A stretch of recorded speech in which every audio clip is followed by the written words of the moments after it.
Quiero preguntarles a ambos una postura que dijo el presidente Joe Biden. Él explicó que Gaza no podía ser gobernado por Hamás. Lo dijo de manera explícita. Sin embargo, este punto de quién gobernará el enclave palestino todavía está por discutirse en las fases 2 y fases 3, que como bien lo señaló el presidente de Estados Unidos, la negociación se retomará en el día 16 del cese al fuego de la primera fase, es decir, en 15 días.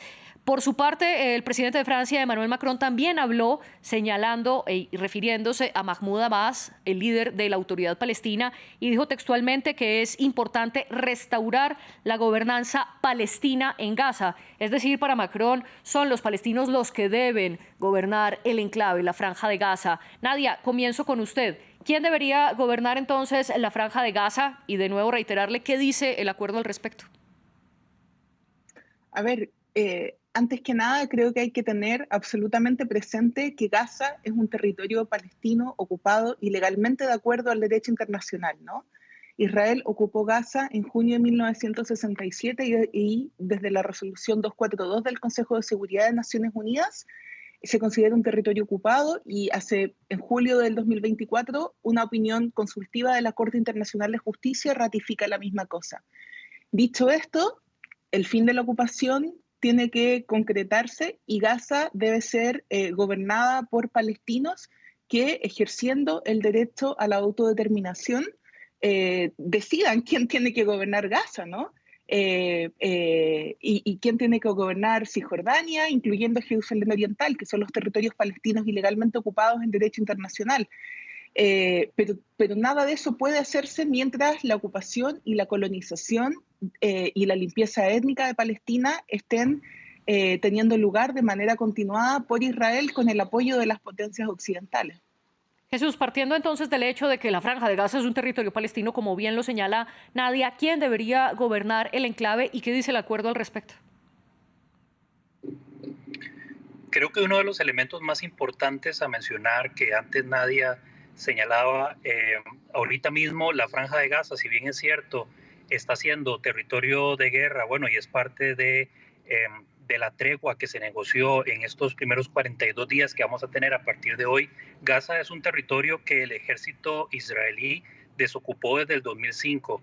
Gaza podríamos decir que tiene el estatuto de un territorio autónomo que formará parte del futuro Estado palestino cuando de una vez por todas los palestinos se animen a aceptar en las negociaciones de paz cuáles van a ser esos territorios y en qué momento y qué gobierno, perdón, es el que lo va a regir. Repito, desde el 2005 la Franja de Gaza fue total y completamente desocupada por parte del ejército israelí, e Israel la única injerencia que tiene ahí es la relacionada con los pasos y el ingreso que los ciudadanos gazatíes antes del 7 de octubre ingresaban a territorio israelí para realizar trabajos en los distintos kibutzim de la zona, que la situación va a cambiar a partir de ahora, por supuesto, posterior a los ataques del 7 de octubre. Entonces, me es importante matizar un poco eso. ¿Me podrías, por favor, nuevamente repetir la pregunta que me realizaste anteriormente? Sí, según usted, ¿quién debería gobernar en la Franja de Gaza? Y le pregunto concretamente si la autoridad palestina, Hamás o una alianza de países árabes, que han sido alguna de las propuestas sobre la mesa y sobre todo qué dice el acuerdo al respecto. En esta primera fase de 42 días se tienen que cumplir los requisitos que se habían negociado por parte de este triunvirato conformado por representantes de Hamás, Qatar, por supuesto Egipto y también Israel. Sin embargo, el periodo en el que esto va a ocurrir es posterior a estos 42 días de esta primera fase. En la segunda y tercera fase es cuando se va a conversar sobre quiénes, cómo, dónde y cuándo van a empezar a construir y reconstruir Gaza y sobre todo quién va a gobernar en ese lugar. Israel se niega rotundamente a que sea Hamás, sin embargo hay una realidad: Hamás no va a desaparecer ni en el corto, ni en el mediano, ni en el largo plazo. Se hablaba acerca de una especie de comitiva conformada por los Emiratos Árabes, Qatar e inclusive teniendo injerencia la autoridad palestina y el Estado de Israel. Desde mi punto de vista, esto es como la opción más viable. Sin embargo, se sobreentiende que jamás en este momento no va a abandonar el territorio palestino de Gaza, ni tampoco se va a resistir a no tener algún tipo de injerencia en este territorio. Entonces, desde mi punto de vista, lo que hay que seguir es lo que el acuerdo ha destinado que ocurra, que es esta especie de triunvirato que va a tener en una primera etapa injerencia política, social y económica en la región. Sin embargo, como ustedes bien lo señalan, este todavía no es uno de los puntos sobre la mesa de negociación, ya que hace parte de las etapas posteriores del acuerdo. Nadia, quiero retornar entonces con usted a esta primera fase. ¿Qué tan factible cree usted es que luego de la primera etapa se pueda continuar con las dos etapas posteriores del acuerdo, sobre todo teniendo en cuenta que los partidos de ultraderecha del gobierno de coalición de Benjamin Netanyahu están presionando al primer ministro para que se retome la guerra una vez Hamás libere a 33 rehenes a cambio de la liberación de palestinos? A ver, antes de eso quisiera puntualizar que desde el año 67 Gaza nunca ha dejado de estar bajo ocupación militar israelí. El año 2005 Israel efectivamente sacó a sus colonos de dentro de la Franja de Gaza, pero tal como lo han dicho los relatores especiales de Naciones Unidas sobre la situación de derechos humanos en territorios palestinos ocupados, particularmente el relator Richard Falk en 2008, un territorio está ocupado mientras esté bajo el control efectivo de la potencia ocupante, y Gaza nunca ha dejado de estar bajo control efectivo israelí. Israel no solo controla las fronteras aéreas, marítimas, terrestres, no solamente ha impuesto un bloqueo en Gaza desde que los palestinos de Gaza votaron democráticamente para ser gobernados por Hamás en el año 2006, Israel lleva el registro de la población de Gaza, ha efectuado ataques militares de manera sistemática desde mucho antes del 7 de octubre del 2023. La moneda que se usa en Gaza es la moneda israelí, el shekel, etcétera, etcétera, ¿no? Eso creo que es importante puntualizarlo. No sé realmente cuál va a ser la viabilidad de este acuerdo, pero lo que sí sé, y lo tengo clarísimo, es que mientras Israel sea este proyecto colonial de asentamientos que busca la limpieza étnica de Palestina para reemplazar a los palestinos por población traída de otras partes del mundo, es muy difícil que haya paz, como le llaman, ¿no? Es muy difícil porque los palestinos, mientras estén siendo expulsados de su tierra, mientras sus propiedades estén siendo confiscadas, mientras estén siendo asesinados, mientras prácticamente el catálogo completo de derechos humanos en el caso de los palestinos no se respete, porque la verdad es que suena raro, pero sí, los palestinos, tanto los niños, los hombres, las mujeres, tienen derecho también a tener derechos humanos, ¿no?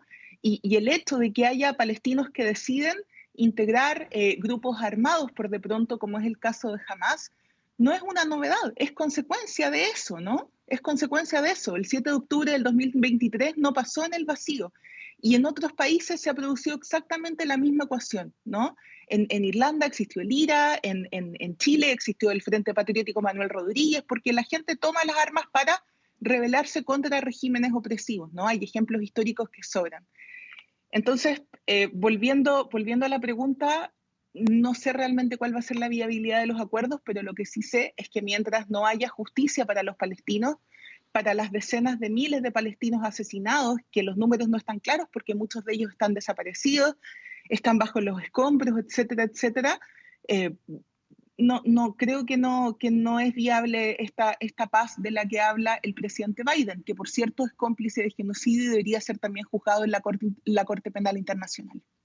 Sin embargo, hay que aclarar que la posición de Estados Unidos y de los mediadores es que este no es un acuerdo de paz, sino un acuerdo de cese al fuego, como han insistido las partes implicadas en esta discusión. Jesús, quiero conocer ahora su postura sobre qué opina de qué tan viable es que en efecto este acuerdo de cese al fuego avance a la etapa 2 y a la etapa 3, o si antes Israel retomará la guerra en Gaza como está presionando la ultraderecha al gobierno de Netanyahu.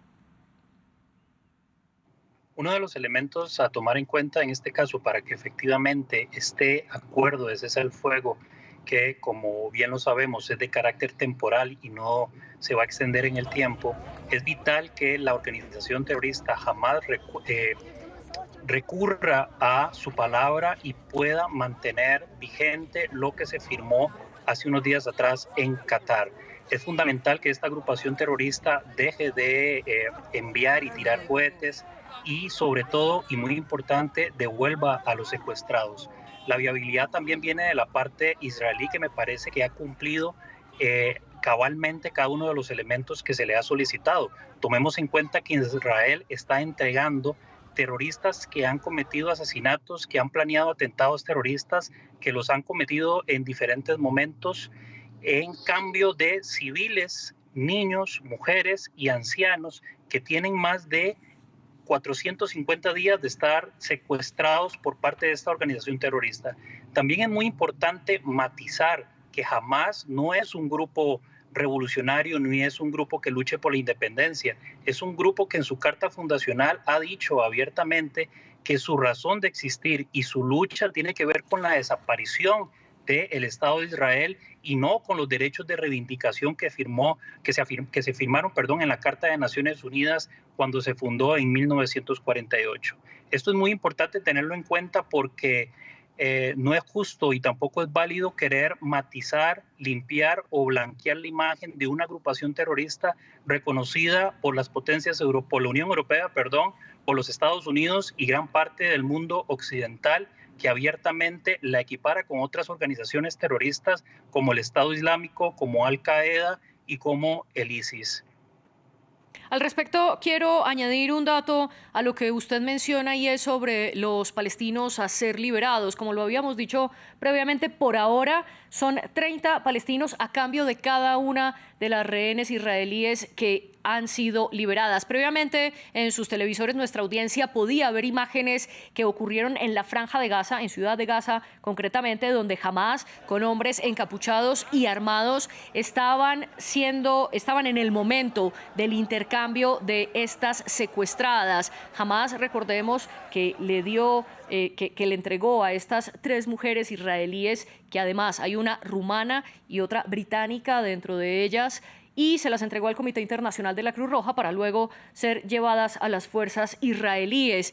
Esto, de nuevo, a cambio de la salida de diferentes palestinos de las cárceles en Israel. Las cifras oficiales de Israel es que se espera que cerca de 2.000 palestinos sean liberados. Usted, Jesús, los llamaba a todos de ellos terroristas. Sin embargo, las cifras oficiales de Israel es que por lo menos 737 de los presos palestinos hacen parte de grupos militantes que han sido condenados por ataques contra Israel, y otros cerca de 1.100 son palestinos que fueron detenidos después del ataque de Hamás contra Israel el 7 de octubre del 2023. Nadia, previamente usted nos estaba hablando un poco más del perfil de las personas detenidas en Israel. ¿Qué le respondería a Jesús?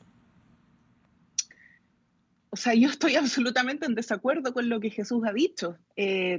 Hamás es un partido político que surge en el contexto de la primera intifada, es decir, en el año 88, ¿no? La primera intifada, recordemos que comienza en Gaza en diciembre del 87, concretamente en el campo de refugiados de Jabalia, que es el campo de refugiados, o era, porque a estas alturas ya Gaza está destruida, era el campo de refugiados más grande de Gaza, de los 8 campos de refugiados que había en Gaza, porque dicho sea de paso, el 80% aproximadamente de la población de Gaza está compuesta de refugiados de partes de Palestina que fueron expulsados de sus territorios para crear el llamado Estado de Israel, ¿no? Como Egipto no los dejó pasar a Egipto, bueno, la gente quedó allí en Gaza y de esta manera surge la Franja de Gaza, como lo dice el historiador israelí Ilan Pappé, ¿no? Que Gaza, dice él, es una invención de Israel. Hamás se crea entonces a partir del año 88, es decir, 40 años después de la creación de Israel. Por tanto, no es que Israel surge como consecuencia de Hamás, sino que absolutamente al revés. Una vez que el año 88 la OLP, la Organización para la Liberación de Palestina, con Yasser Arafat a la cabeza, reconoce, ¿no? Se reconoce mutuamente con Israel y de alguna manera depone las armas, que es lo que llevaría a los acuerdos de Oslo y a la concreción de la Autoridad Nacional Palestina. Hamás surge como la alternativa para los palestinos que veían que en el terreno las cosas seguían empeorando, que Israel seguía construyendo asentamientos, que continuaba con las mismas políticas de siempre, pese a estos acuerdos de paz que se estaban firmando en Europa y en Estados Unidos. Y Hamás sigue adelante con el propósito de la liberación nacional palestina, ¿no? Y eso es Hamás. Y los palestinos presos están presos tal como Nelson Mandela y sus compañeros estaban presos en Sudáfrica en la época del apartheid. Están presos justamente porque representan una resistencia al régimen israelí y por eso son tratados de terroristas, independientemente de si son mujeres, de si son niños, etc. No hay absolutamente ningún respeto al debido proceso en el encarcelamiento, ¿no? En el juzgamiento de estas personas, ¿no? No lo hay. Y realmente creo yo que el tenerlos presos es uno de los pilares del apartheid israelí, tal como fuera de Israel a los defensores de el pueblo palestino, a quienes critican a Israel y sus lobbies intentan tildarlos o tildarnos de antisemitas, ¿no? El antisemitismo es la moneda que se usa para fuera de Israel y el terrorismo es el que se usa para adentro y de esta manera eliminar, en la medida que se pueda, a la resistencia al régimen colonial israelí. Jesús, y para concluir, ¿cuál es su réplica a Nadia?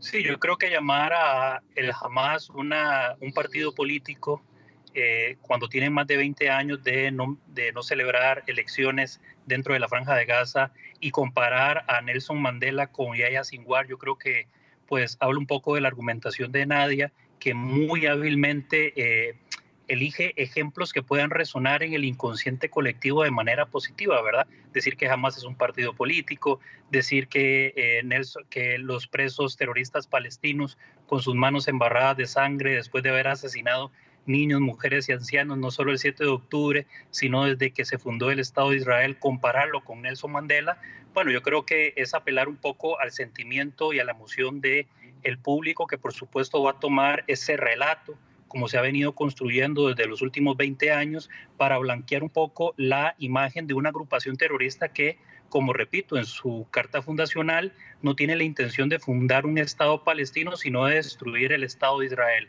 Bajo esa lógica, el llamamiento de violencia, el llamamiento al genocidio por parte de Hamas es claro, es puntual y es una de sus intenciones. Que a nadie le quepa duda que si el 7 de octubre las fuerzas de defensa de Israel no hubieran detenido a la organización terrorista Hamas o al partido político de Hamas, como le dice Nadia, lo que hubiera ocurrido ahí en el Estado de Israel hubiera sido un genocidio, dirigidos por por Yahya Sinwar, que ya afortunadamente fue dado de baja en una operación israelí. Entonces, quiero puntualizar eso. Yahya Sinwar no es Nelson Mandela, ni Hamas es el partido político de Nelson Mandela en Sudáfrica que eliminó al apartheid.